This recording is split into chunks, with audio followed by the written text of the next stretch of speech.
ប្រគល់លិនអុយចលនាអុយលឺមេ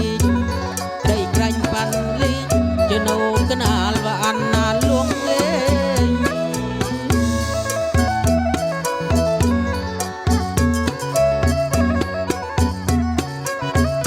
ទាំងមកពីឆ្ងាយម៉ៃថាចនឹងបងនៅកណាលអានណាលួងបងធ្វើរមិននឹងបងអាបាន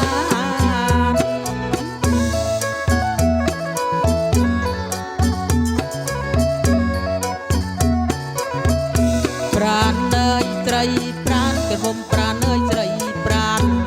ឃើញគីចង់អាបានចូលរួមស្ថាននឹងនាងអាស្រី